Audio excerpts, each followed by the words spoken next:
Here's your First Warn Weather Forecast First, sponsored by Anderson Collision Center. Visit driveanderson.com. Well, temperatures this afternoon warmed quite a bit, reaching into the low 70s for many of us, with a strong southerly wind that really helped to bring the warmth into the region. Our current temperatures are still sitting in those low 70s, including 72 degrees in Rockford, 72 in Rochelle, 72 in Freeport. The warm spot, 75 degrees in Sterling at the moment, and those temperatures are continuing to remain on that warmer side as we have a ridge of high pressure that has kept our skies clear here for the evening and will continue to remain the case into the night tonight. We have a few upper level passing clouds, but not expecting any precipitation both today or tomorrow.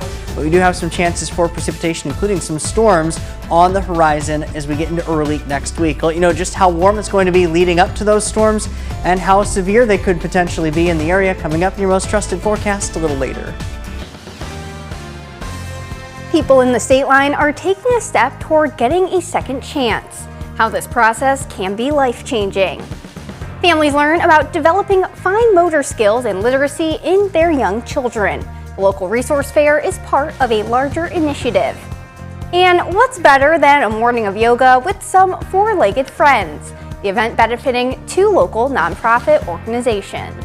Live from WTVO 17, this is Eyewitness News at 6. Good evening, I'm Taylor Castro. Thanks for joining us tonight. First, we are following breaking news in the Middle East as Iran launches an attack against Israel. President Biden cut his weekend trip to Delaware short to return to Washington. The White House says it will provide support for Israel's defense. Israel has closed its airspace, and its military says Iran has launched a number of drones that will take several hours to arrive. The attack is retaliation for a suspected Israeli airstrike that killed two Iranian generals in Syria. Earlier today, Iran seized an Israeli-affiliated shipping container. Paramilitary commandos rappelled from a helicopter to seize the ship, which has a 25-member international crew on board. Dozens of community members took a step closer to a better future this afternoon. Blake Dietz attended an Expungement Summit in Rockford to learn more about how many are getting a second chance. That will unlock second chances for an additional 14 million people. Community members from around the state line took a step closer to a second chance of their own as an Expungement Summit was held at the Booker Washington Center. Expungement seals or destroys records of an arrest or criminal conviction. Shamir Love is with the Illinois Coalition to End Permanent Punishments. She knows firsthand what the process can do for someone's life. It means everything, simply because I'm not only an advocate, I am a directly impacted individual. And so I know firsthand the barriers for just moving ahead in life. Love says a criminal record can stop a person from getting ahead in life permanently. Absolutely life-changing. There's so many barriers that are in place for individuals where they're not able to get housing or be a part of civic engagements and, like we mentioned, employment. The expungement process begins with a petition to the court. Marlon Chamberlain, founder of the coalition, says millions are eligible in the state alone. In Illinois, there's an estimated 4.1 million people that will be impacted if and when we're able to eliminate these permanent punishments. And what that would do is that would give people the ability to dream, to become doctors, to become lawyers, to become teachers and elected officials and entrepreneurs and pastors. So it would give people the ability to evolve and not have to worry about the background following them for life. He says a past mistake shouldn't become a forever label. I went into the system thinking everybody was bad, and I soon discovered that there were a lot of brilliant people who just made a mistake. And so that's the message we want people to hear, is that just because I made a mistake doesn't make me a mistake, and that people can be redeemed and be forgiven and allowed to move forward with their lives. Reporting in Rockford for your home team, I'm Blake Dietz.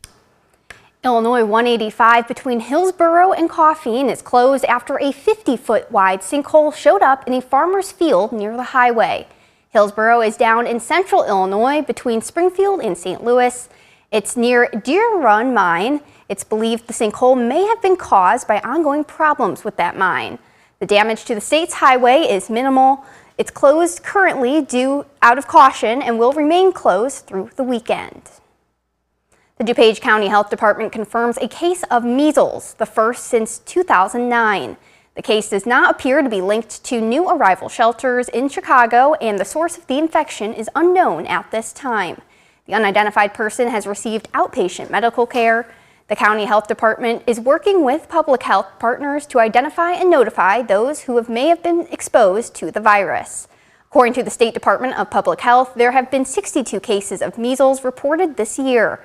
Most are in Chicago, with 2 in Will County and 1 in each in Lake and Cook counties. A group of bills in the Illinois Capitol aims to bring more social workers into the profession and help them keep them on the job. One proposal would allow the State Board of Education to award grants to school districts who give social work interns stipends. Lawmakers say it's meant to get rid of financial barriers for students working in unpaid positions. Another would allow licensed social workers to carry Narcan. It would also require their employers to give them training on how to use it and setting up a policy on acquiring and storing it. The Rockford region joins a national campaign promoting the importance of early childhood education. This morning's Community Family Fun Fair is for the annual Week of the Young Child. Dozens of collaborative members and local agencies showcase resources for families. Organizers say it's important to have all of this information in one place, with people coming together to support each other. The event helps parents in their role as their child's first teacher.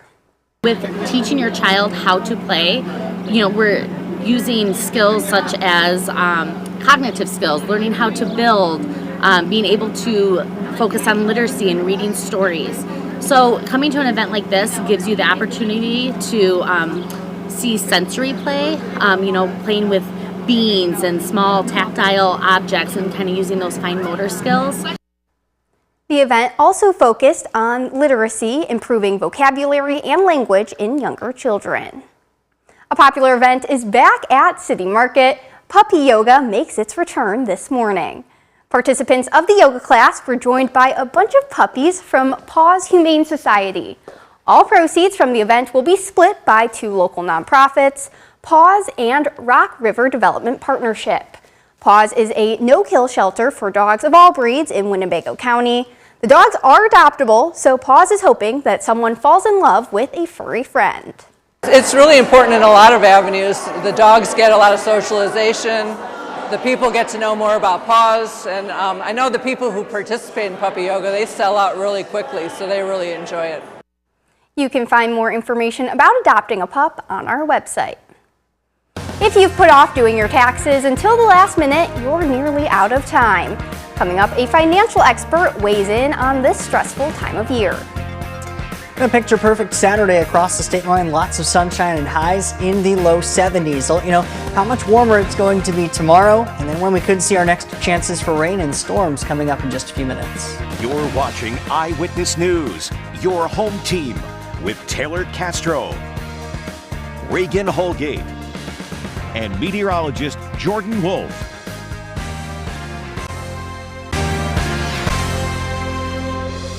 The Biden administration is canceling more student debt for thousands of college students.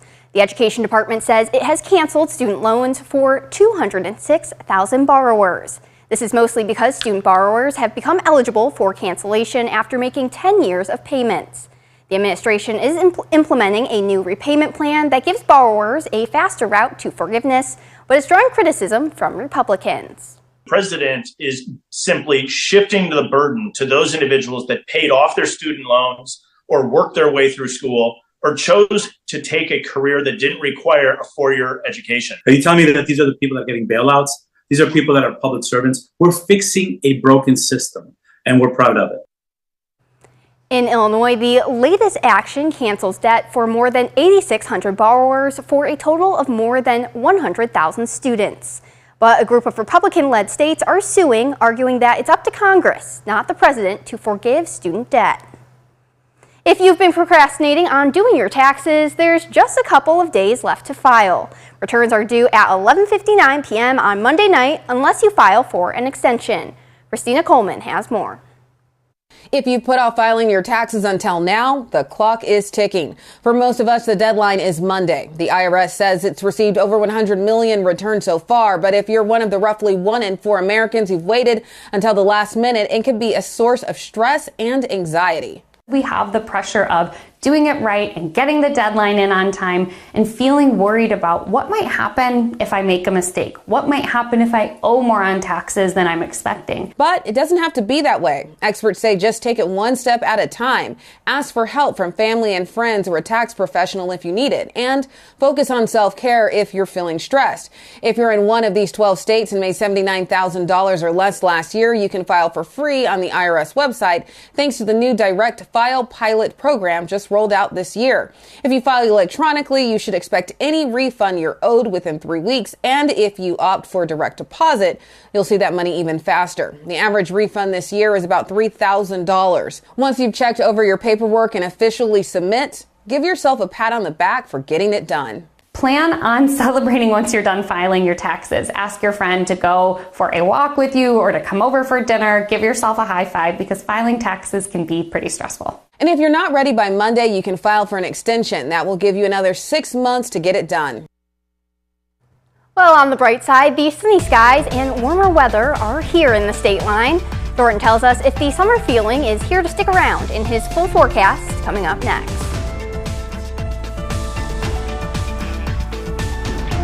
Now, your first warned weather forecast from meteorologist Jordan Wolf.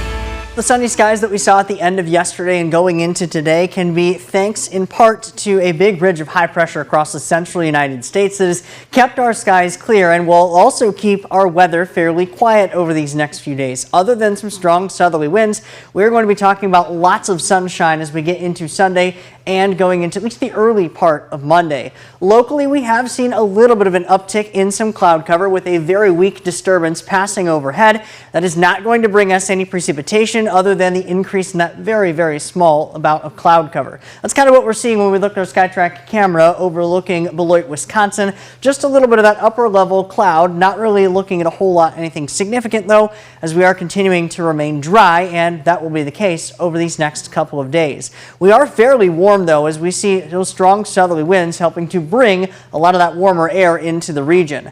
We are in the 70s here locally, but looking across the plains, there are some spots that are well into the 80s, including Sioux Falls, South Dakota. They are currently sitting at 88 degrees, just a couple degrees shy of that 90-degree mark. We're not going to quite see that warmth, although we could get very close to the 80-degree mark during the day tomorrow. Not quite there yet today as well. A couple spots, though, have reached into the mid-70s, including in Sterling as well as Galena. Low 70s for the rest of us, 72 degrees in Rochelle, 72 in Rockford, 70 degrees in DeKalb. A couple of our weather watchers across the region also reporting temperatures in the 70s. 70 degrees for Terry out in Genoa, along with 40 degrees for his dew point. Winds from the southwest around 17 miles per hour.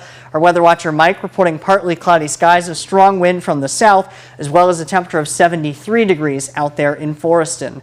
Our temperatures tonight will fall, though not very far at all, only down into the upper 50s for the overnight low. Just actually a shy lower than where our normal high temperatures are for this time of year. 57 degrees for the overnight low with that strong south-southwest wind, keeping us fairly warm for the overnight. And that starts us off warm tomorrow, and we only get warmer from there, getting up to 78 degrees. Lots of sunshine, and I think even a couple spots could even get close to that 80-degree mark in a few locations across the state line, but officially the forecast in Rockford sitting at 78 degrees. If we reach that 80-degree mark, though, in Rockford, it will be the first time that we have reached that temperature since October 24th. That's 172 days ago. 80 degrees for our high temperature is normally what we'd expect to see by the early to middle part of June, not the early to middle part of April. We do see eventually, though, a downward trend in those temperatures with our next weather system. Things remaining fairly quiet for these next couple of days, but as we trend into the end of Monday going into Tuesday, that's where we see our next weather system beginning to bring some thunderstorms to the region starting Monday night going into Tuesday morning. Beyond this initial line of storms is where we could see some stronger storms develop out toward the afternoon and to the evening, some of which may end up having the chance to become severe at times as well. And the Storm Prediction Center has highlighted a very broad area that includes the entire state line for at least the chance for some of those severe storms that could develop mainly during the afternoon and evening on Tuesday. Lots of sunshine for the next couple of days, though. 78 degrees on Sunday, 73 on Monday, but the chances for storms there Monday night into Tuesday, followed by cooler temperatures as we trend into the end of the week. Thanks, Jordan. Reagan's next with sports. A track and field Olympic medalist was in the state line today, meeting with some young athletes. Plus, the Ice Hogs continue their chase for second place. That feat continues tonight.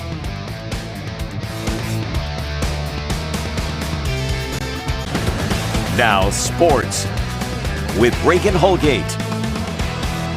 It's rare when our local kids get a chance to learn from a two-time Olympic medalist, but that's what happened today in Pecatonica. Hollis Conway made an appearance at a track practice for Pecatonica middle school kids. Conway won a silver medal in the high jump at the 1988 Olympics and bronze in the high jump at the 1992 Olympics. He was ranked #1 in the world for 2 years in the early 1990s and #1 in the United States for 7 straight years. This was his message to the youngsters at Peck. My message is that to those kids and really to adults that it's supposed to be hard. Everybody's running away from hard. Everybody's running away from pain. But those are the things that make you really successful. And those people who endure and persevere and push and believe, they tend to achieve a whole lot more than those who give up. Conway will be the featured speaker tomorrow night at Rockford Christian High School for an FCA event. It starts at 7 o'clock. The 25th annual Rising Stars All-Star Games are underway at Rock Valley College, with the girls taking the court first tonight. Boylan's Lily Esparza and Orangeville's Whitney Sullivan squaring off here in a contest of rock, paper, scissors before the opening tip. We're not sure who won that one, though. Harlem's Taylor Paulson knocks down an early three-pointer for the Nick 10 Stars. The area stars go inside to Stillman Valley standout Maya Jansen, who turns and connects on the short jumper. Rockford Christian's Caitlin Park is impressive with this fadeaway shot off the glass. Elena Patalber's three-point shooting hasn't gotten rusty the last few weeks. She nails it just like she did all season for Boylan. And her Boylan teammate Esparza will also hit the jumper. Sullivan comes right back on the drive against Esparza, and she scores. This game is still in progress. We'll bring you the final score at 10. The boys' game starts at 7 o'clock. Now, Bears safety Jonathan Owens throwing out the first pitch today at the rate with his wife Simone Biles in attendance. Garrett Crochet was feeling it in the first for the Sox. He gets leadoff man Jonathan India down swinging along with Spencer Steer and Christian Encarnacion. But a much different story in the second, though. Bases loaded here for Luke Maley, and he singles in 2 runs to put the Reds on the board. Then later in the inning, it's a 2-out for Spencer Steer, and he clears the bags once again for Cincy with a double down the left field line. That was all the damage done on Crochet. He struck out a career-high 10, but wouldn't make it through 5 innings. The Reds blanked the White Sox 5-0. The Cubs will try and get one back from the Mariners after last night's 4-2 loss. First pitch is set for 8:40 p.m. tonight. Shota Imanaga will get the start on the hill. Now, the Ice Hogs have a chance to pick up a 4th straight win against the top-seeded Milwaukee Admirals. And with a Hogs win tonight and a regulation loss for the Grand Rapids Griffins, the Ice Hogs can jump into second place in the Central Division. The Hogs have won 17 of their last 20 games, the latest coming last night when Jackson Stauber got his 12th straight victory with a shutout 2-0. Tonight's action at the BMO starts at 7 p.m. The first one interactive radar from Rockford Glass and More continuing to show the clear skies that we are going to be underneath for the next couple of days. Lots of sunshine going to bring our highs into the 70s for today, but clearing into the night tonight only down into the upper 50s. Upper 70s for tomorrow afternoon underneath that sunshine once again. A couple spots could even get close to that 80-degree mark. Chances for storms roll in late Monday night going into Tuesday, some of which Tuesday afternoon may become severe at times. Temperatures cooling off toward the end of the week. Thanks, Jordan, and thank you for joining us. We'll see you at 10.